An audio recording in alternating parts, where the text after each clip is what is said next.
In Shel Silverstein's famous children's book, The Giving Tree, a boy grows up in the protective shade of an apple tree, and she loves him with all her heart. Hoping for his happiness, she gives him all she has. For a young Las Vegas mom, The Giving Tree's story is much more than a maternal metaphor. And then one day, the boy came back, and the tree shook with joy. "Come, boy, climb up my trunk and swing from my branches and be happy." The little boy in this true life story is Carter Gray, born just 5 months ago on November 26th. He was very almost swollen, bright red, like fire engine red, and his skin was just extremely tight. From Carter's first day of life, Mom Shy and Dad Zach were in for a daily, intensely scary fight. He's my son and I love him to death, and I just want to help him. I want the best for him. Carter was taken to the neonatal intensive care unit. The next day, Mom and Dad got the diagnosis, a genetic skin disorder called lamellar ichthyosis. That's basically where the skin has scaling all over it, just rough patches of really dry skin that don't go away. Ichthyosis is truly rare.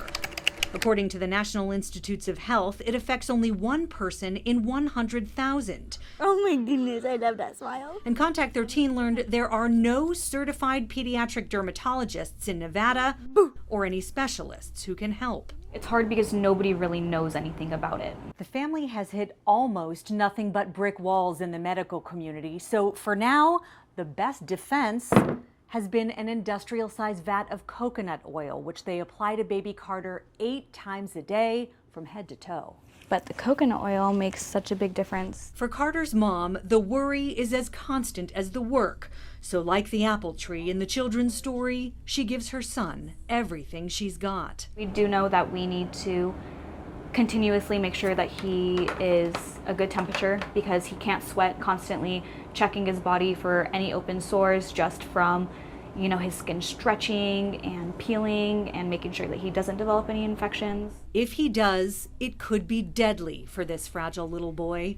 But the biggest worry at this point? And his eyes, those are the main priority right now. Because his skin is so tight, little Carter can't fully close his big brown eyes. He basically had what looked like no eyelids. If he develops ulcers on his eyes, he could go blind. So nearly all of Carter's days are spent indoors with a humidifier running and the lights down low. Getting outside for sunshine and fresh air, meeting other kids, or playing under an apple tree are things Carter cannot do. On top of all that, he failed his newborn hearing screening due to unnatural wax buildup in his ears.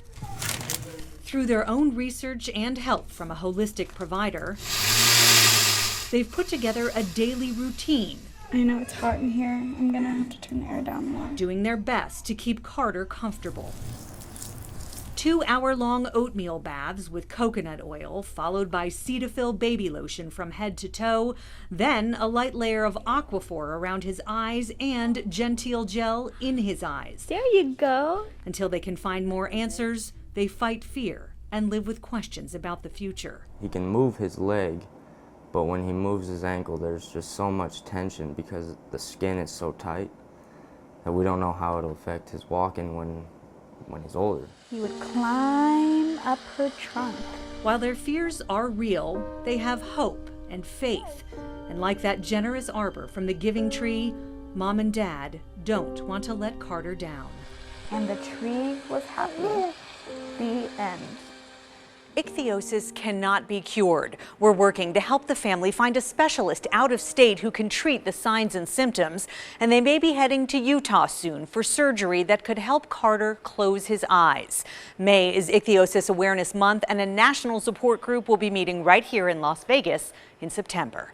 Darcy Spears, 13 Action News.